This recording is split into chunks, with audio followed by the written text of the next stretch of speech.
What do you bring to the table? Qu'est-ce que tu apportes sur la table? À quoi est-ce que tu sers? Toi, femme qui me regarde, à quoi est-ce que tu sers dans une relation? Eh bien, je n'apporte rien du tout sur la table. En fait, je suis la table. Je ne suis pas une serveuse. Et bien même si j'en étais une, je mettrai un minute supplémentaire sur ta facture pour que tu puisses me payer plus. Plus sérieusement, les filles, combien de fois est-ce que vous avez déjà entendu ce genre de discours, que ce soit dans la vie réelle ou encore sur les réseaux sociaux? En tout cas, je pense qu'il est temps d'aborder cette thématique, mais vraiment avec des profondeurs spécifiques, particulières.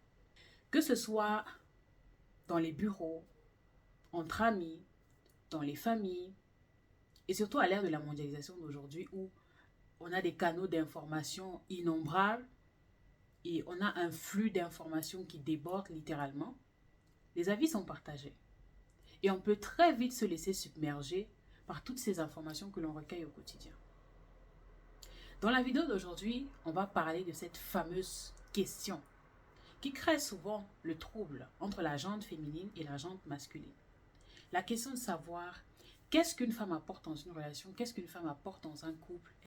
Je vois déjà mes fidèles abonnés me dire Grâce, qu'est-ce qui se passe? Tu as changé de ligne éditoriale ou quoi? Tu es devenu coach matrimonial? Tu es devenu coach en relation? Qu'est-ce qui se passe? Non, pas du tout. Restez avec moi jusqu'à la fin et vous allez comprendre d'où est-ce que je veux en venir. Et croyez-moi, vous ne serez pas déçus. À l'ère à laquelle on vit aujourd'hui, autant l'homme que la femme devraient déjà avoir compris quel est mon rôle, quelle est ma place, quelle est la place que j'occupe. Mais je me rends compte de plus en plus qu'il y a des personnes qui n'ont pas encore trouvé leur place, qui ne savent pas encore comment ni où se positionner, qui n'ont absolument aucun repère et qui se laissent comme ça tergiverser de gauche à droite par les pensées, les opinions, les avis des autres. Donc, si toi, la femme qui me regarde, tu n'es pas convaincue de ce que tu apportes dans la société en général, mais aussi dans ta relation amoureuse en particulier, cette vidéo est pour toi. Je te parle à toi. Coupe ta respiration. Si tu es en train de manger, arrête de manger. Si tu es en train de boire, arrête de boire. Parce que c'est très sérieux, je ne vais pas le dire deux fois. On va laisser de côté l'aspect émotionnel, qui n'est pas moindre, qui n'est pas non négligeable, qui représente d'ailleurs une très très grande partie. On parlera certainement de ça dans une prochaine vidéo, mais on va d'abord mettre ça de côté pour aujourd'hui. Et aussi, on va mettre de côté l'aspect matériel, comme quoi, voilà, il faut faire 50-50, qui doit payer les factures, qui doit nettoyer le sol, qui doit laver les assiettes. On va aussi laisser ça de côté parce que je pense que ce sont des choses que tu as déjà, toi aussi, entendu 1 milliard de fois. On ne va pas parler de ça. Ici, on va rester focus sur l'aspect santé. C'est un point dont on parle très peu, mais qui joue un rôle prépondérant. Car si toi, femme, dans ta relation, dans ton foyer, dans la vie, tu n'es pas en santé, tu n'es pas bien dans ta peau, tu n'es pas bien dans ta chair, eh bien, par ricochet, ton entourage va en pâtir. Et toi en premier. Naturellement, il y a des tâches qui nous ont été assignées sans qu'on ait demandé. On n'a pas demandé notre accord, on n'a pas demandé notre avis. Naturellement, il nous a été assigné la tâche en tant que femme, n'est-ce pas, de procréer. C'est nous qui sommes responsables de la création. Le passage d'un monde à un autre, c'est au travers de nous. C'est une responsabilité ultime qui nous a été confiée sans demander notre avis. Et vous êtes d'accord avec moi que ce n'est pas quelque chose d'évident. Je sais que tu as compris, mais on va synthétiser. C'est au travers de la femme que l'humanité se perpétue. C'est la femme qui donne la vie. Partons de ce palier-là. Rappelons qu'il y a des femmes qui perdent la vie en essayant de donner la vie. Vous avez certainement quelqu'un dans votre entourage qui est passé par là, ou même vous avez vu ça circuler sur les réseaux quelque part. En tout cas, chacun d'entre nous avons déjà appris ou vécu cela de par un proche. Et c'est triste, n'est-ce pas? Parce qu'on se dit en fait, elle ne voulait que donner la vie. Mais elle s'est retrouvée être arrachée la sienne. Il y a l'aspect du physique, car oui, toute femme a besoin d'être à l'aise, d'être confortable dans son corps, dans sa chair. Elle a besoin de se sentir belle. Et se sentir belle, ça passe par plusieurs points. Ça passe par la santé, la beauté de la peau. Ça passe par la santé, la beauté des cheveux. Une belle dentition. les femmes au jour d'aujourd'hui, on dépense des sommes astronomiques dans les produits cosmétiques. Pourquoi? Pour avoir une belle peau, sans taches, sans imperfection, etc. etc. On passe par des régimes drastiques, hein, qui mettent en péril la santé de nos organes. On passe par le bistouri, hein, pour enlever les excédents de chair. On passe par des procédés esthétiques assez poussés, hein, pour éliminer les vergetures, la cellulite, etc., etc. Donc, personne ne peut nier que le facteur physique est très important. Et la plupart d'entre nous, celles qui ont déjà été mamans, la plupart prennent beaucoup de poids lorsqu'elles doivent mener une grossesse. Beaucoup de poids. Vous vous rendez compte que vous n'entrez plus dans vos vêtements, votre physique est complètement déformé. Vous voyez votre corps qui se métamorphose, mais à une vitesse exponentielle. Et si vous n'avez pas été préparé par cela psychologiquement, cela aura un lourd impact sur vous. En Afrique subsaharienne, généralement, on ne connaît pas ce que c'est que les consultations pré-concession. On ne connaît que les consultations post-natales, c'est-à-dire quand on est déjà enceinte et puis on va faire des suivis pour préparer l'arrivée du bébé. Sinon, les consultations pré-concession arrivent aussi. Où vous, femmes, on vous enseigne, on vous apprend qu'est-ce qui va vous arriver. Comment est-ce que votre corps pourrait changer? Qu'est-ce que sans manquer la case batterie de tests médicaux pour s'assurer que vous êtes dans l'état de santé adéquat pour mener à bien une grossesse qui va non seulement favoriser la santé du bébé, mais aussi la vôtre. On va revenir dessus plus tard. Ces consultations pré-concession visent également à éduquer les papas à l'arrivée d'un bébé. Ça, on ne connaît pas, n'est-ce pas? C'est quasi inexistant dans notre société subsaharienne. À côté de cette prise de poids démesurée dont beaucoup de femmes font face, il y a à cela le diabète de grossesse qui peut arriver. Et un diabète qui peut subsister même après l'accouchement. Et si vous avez un proche, hein, vous avez quelqu'un dans votre entourage qui souffre de diabète, vous savez que le diabète, ce n'est pas une maladie que, voilà, tu prends juste un comprimé et tu guéris. C'est une maladie chronique. C'est pour ça que ça s'appelle maladie chronique. Parce que ça perdure sur le long terme. Il y a plein de facteurs, il y a beaucoup de piliers qu'il faut toucher pour espérer acquérir une guérison complète, une guérison totale. Vous vous retrouvez avec un diabète parce que vous avez voulu donner la vie. Il existe des femmes qui développent des maladies auto-immunes telles que le lupus pendant leur grossesse. Va-t-on dire que c'est comme on aime souvent bien utiliser ce terme-là dans notre société africaine, c'est la malédiction, c'est la sorcellerie. C'est-à-dire que quand il y a des choses qu'on ne comprend pas, on met ça sur le dos de la sorcellerie des sorciers du village. Vous vous retrouvez avec une maladie auto-immune. Et tout comme les maladies mentales, les maladies auto-immunes, c'est le corps qui s'attaque à lui-même. Il n'y a pas plus difficile à soigner que ce phénomène-là en médecine.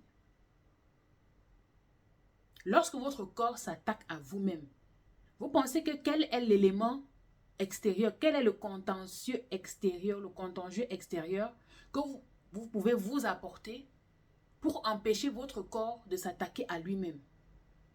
Vous réalisez avec moi que c'est quelque chose de délicat et de difficile à traiter complètement, n'est-ce pas?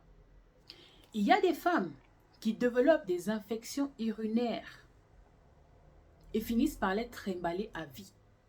Pourquoi? Parce que au niveau de votre ventre, là, il y a des organes, n'est-ce pas?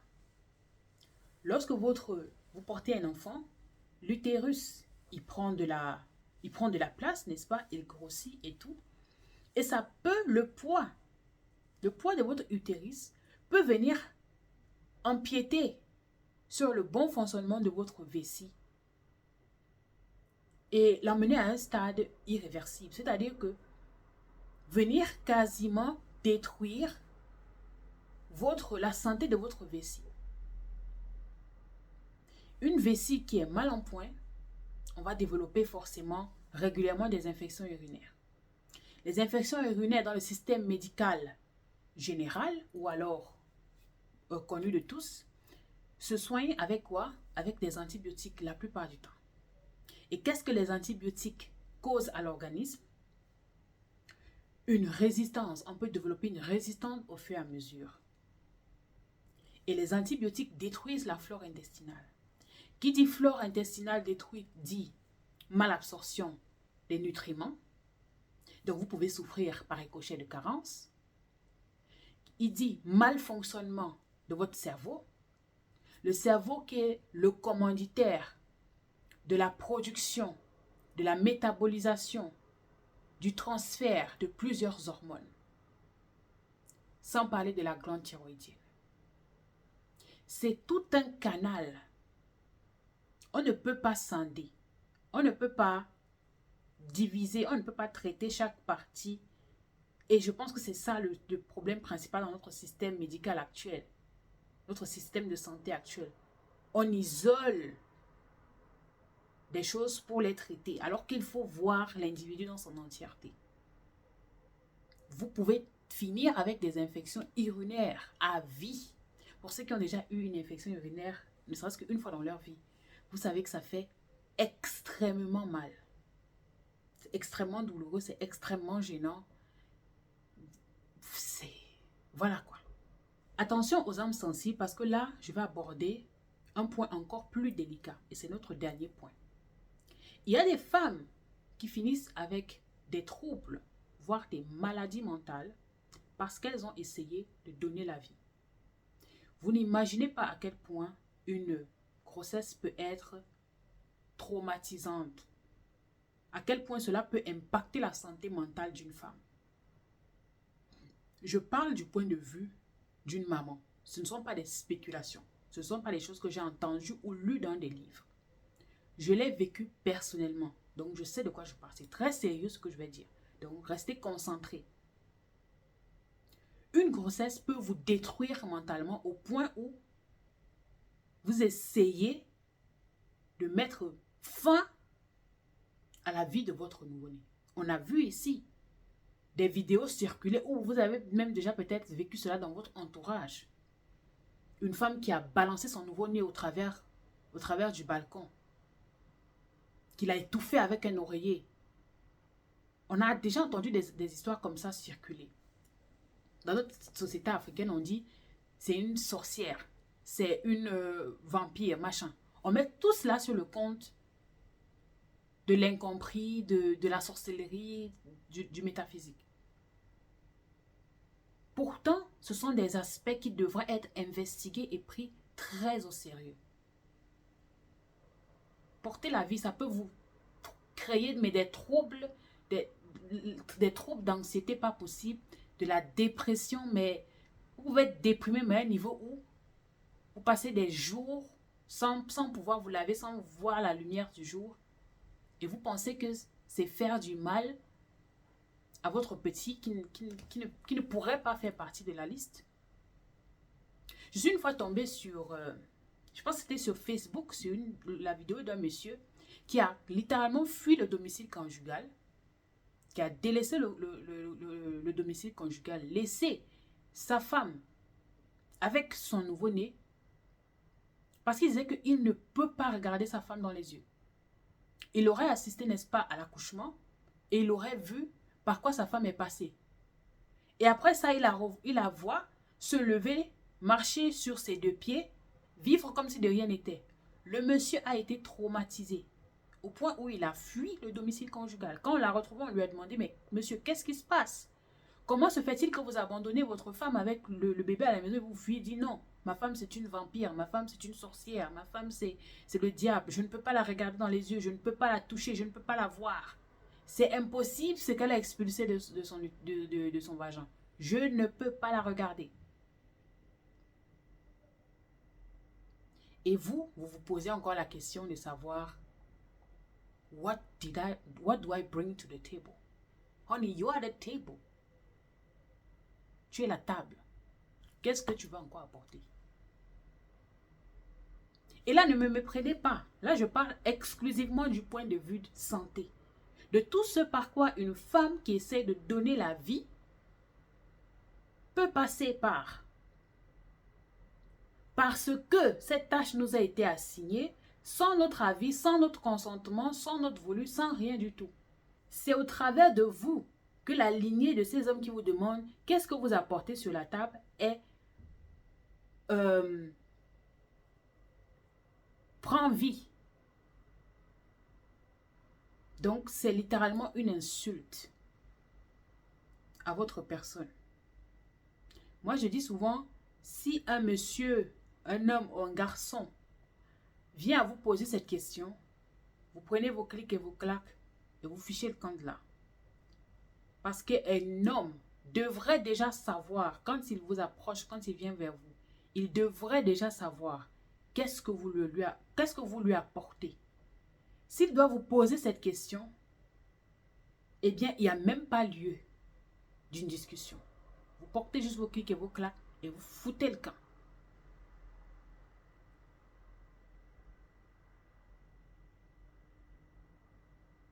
Partagez cette vidéo à une femme de votre entourage. Et surtout, musclez votre cerveau. Lisez. Lisez sur l'histoire des femmes. Lisez sur la période d'esclavage, de guerre et tout ça. Lisez des ouvrages dans cette thématique-là.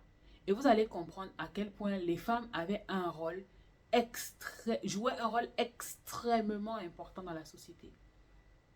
Elles étaient des guerrières. Elles étaient des chefs de guerre.